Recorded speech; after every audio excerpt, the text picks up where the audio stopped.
Tak ja vás vítam u ďalšieho videa. Dneska si tu ukážeme prémiový tank T26 E4 Super Pershing. Tento tank je osmičkovej línie stredných tankov z prémiových tankov. Môžeme si to aj ukázať. Ako vidíte, elitný tank. Detaily, no, má 90 mm dielo, 7,32 rýchlosť strelby, 170 priebojnosť AP, 258 APCR alebo ináč povedané Goldy, 45 HČ.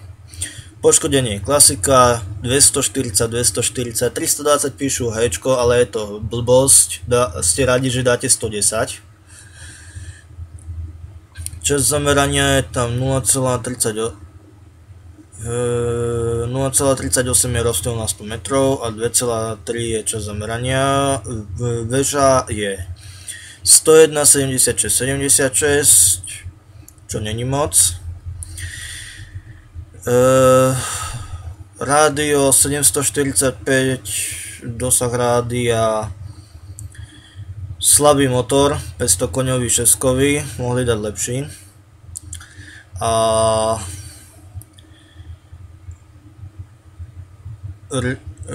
rýchlosť otáčateľnosti na mieste je 32, čo není málo teda, ale mohlo by byť viac už kvôli tomu motoru. Spotrebné doplnky, tu mám veľký automatický hasiaci, malá lekárnička. Aby som nezabudol, pancier korby je 177, 76, 50, takže akože je dosť bok a zadek slabota. Tento tank obrovský rýchlo horí. No a veľké doplnky, tu mám hydraulický nabíjak pre stredné ráže, pohondela, ventiláciu, môžete dať aj vertikálny, ale ja by som skôr tú ventiláciu radil. No, tak povedzme si nejaké tie slabiny. Samozrejme, ako klasická slabina každého tanku je určite veliteľ. V tomto prípade moc tu trčí ďalekohľad, takže je to veliteľ. Potom je tu toto, tu je strelec.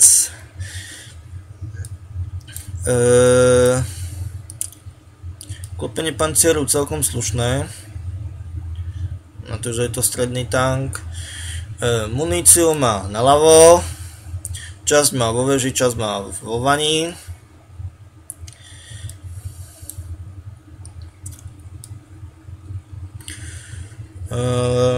Tento tank, ja s ním mám už uhraté prakticky obrovské množstvo bitiek. Konkrétne číslo menovať nebudem, lebo neviem. Ale v každom prípade robím tu už 5. perk, čiže čo je dosť slušné. Prvú variantu by som dal žiarovku, potom by som dal kanonír, profík,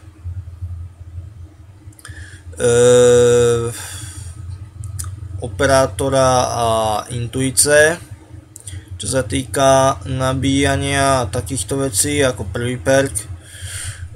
Druhú variantu by som vám dal radiť na každého člena posádky bračivé zbraní, z toho dôvodu, že potom nebudete nabíjať nejakých 7.02 alebo 7.08, ale budete nabíjať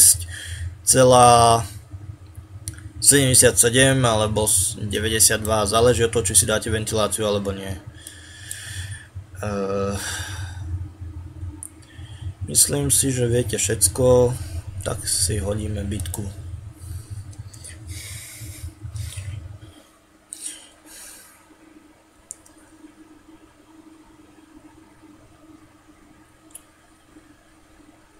Máme mapu Malinovka, stretnutí, osmičky. Čo musia ešte vyvarovať? Predovšetkým, keď sa stretnú dve Pershingy, nestrieľajte vôbec APčka, tie zahoďte, rovno strieľajte goldy.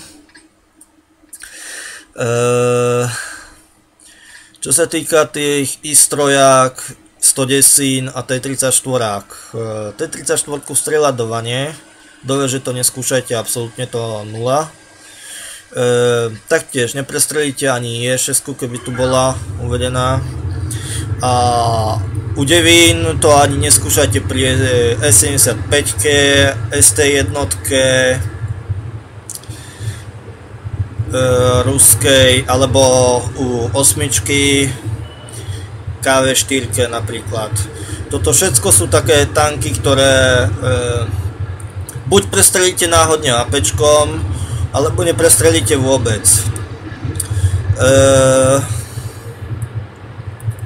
Čo sa týka tohto tanku, je to dobrý tank, ideálny na zarábanie a zarobíte pomerne, keď nastriete slušne, tak zarobíte aj dosť veľký Mailand. Záleží od toho, čím pálite, ako pálite a koľko ste vypálili. No, svietím do rti, niekto ma vidí.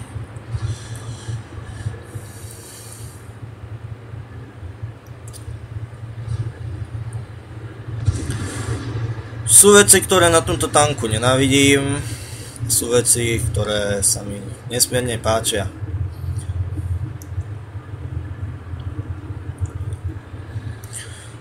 Hlavná vec, čo nenávidím, je tá rýchlosť a ten slabý motor. Otáčateľnosť tiež není žiadna sláva, ale dá sa. Dielo fajn na osminy. To sa dá.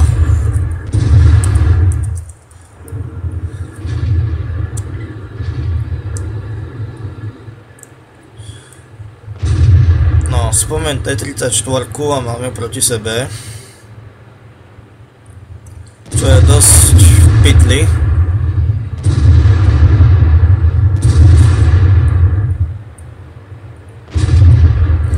Čo sa týka lovečka, hej, keď stretnete lve. Lve je preto to papír. Úplne. No, to je náhoda. Fakt. Ako môžete sami vidieť, drbou tam po mne goldami a je to peršo.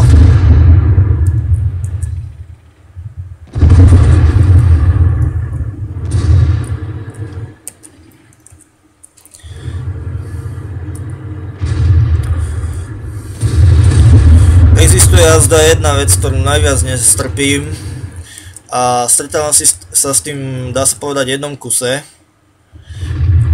Strelba po riti.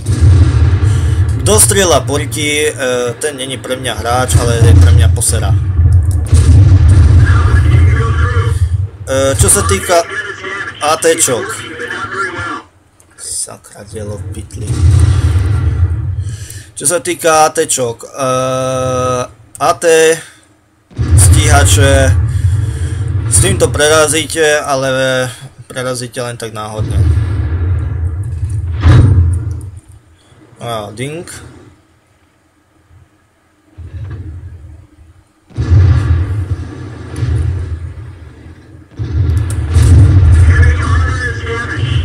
No, to je náhoda, že som prerazil Pershing APčkom. Obvykle sa to nestáva. Doriti vedľa.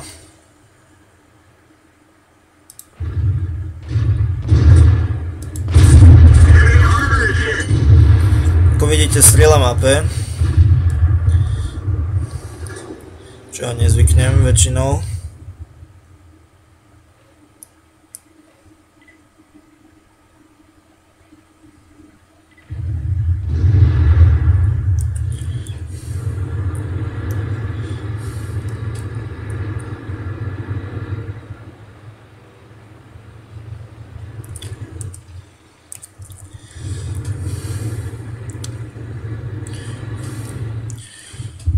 Čo sa mi nepáči na tomto tanku,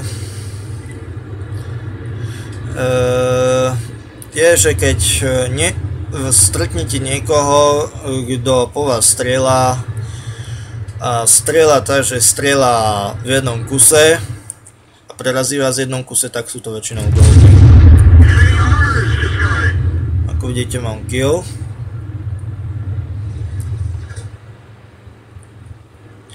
Môže byť ďalší. Sa to podarí, a nebude.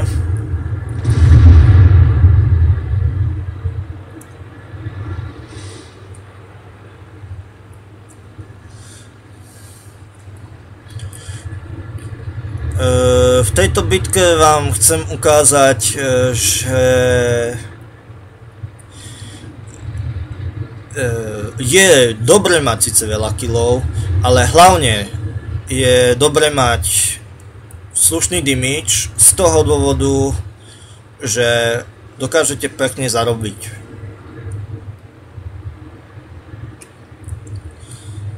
Však to uvidíte sami, ak sa mi podarí prežiť, keď by som rád.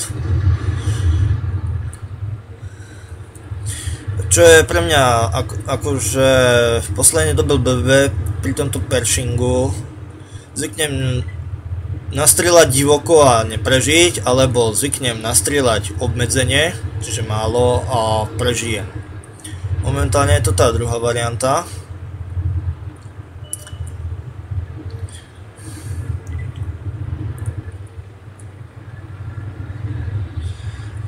Som vystrieľal veľmi málo striel, že zárobok bude malý.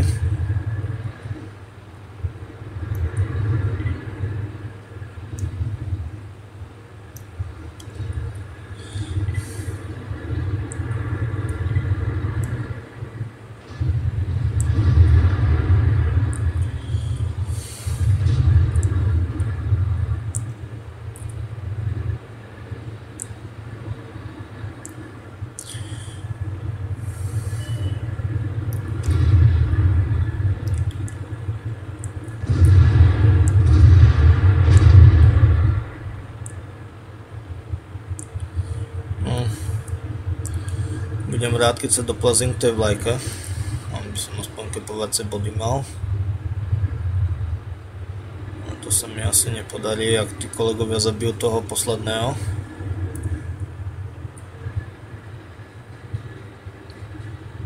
No, stalo sa. Že na kep sa nedostanem. No tu ste mohli vidieť, že s pershingom sa dá nastrieľať aj za pečkami. Niečo.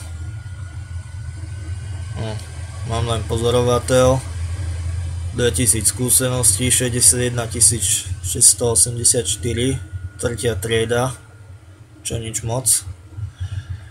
No, čo som nasvietil? Nasvietil som love, toho si rozsekali, T34 som trafil, AT7 periskop som dal, aj som ho zabil. Ten chudáčisko odo mňa dostal 2 rany.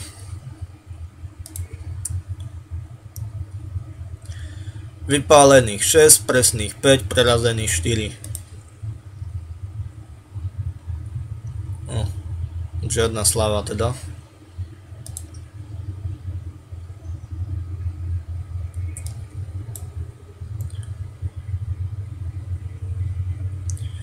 Takže môžete sami vidieť, že s týmto tankom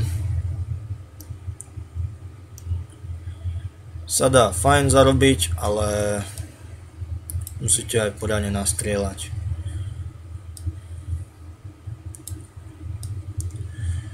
Keďže sú hry, kde sa darí a kde sa nedarí, tak ťažko usúdiť pre niektorých, či je to dobrý tank alebo nie. Ja som s ním spokojný. V poslednej dobe hrám hlavne za iný typ tanku, ale s týmto sa dá pekne nabaliť tiež. Snad sa vám taká mini ukážka páčila a ten, kto chce investovať do stredného tanku, prosím, mať názornú ukážku. Ďakujem za pozornosť a prajem vám pekný deň.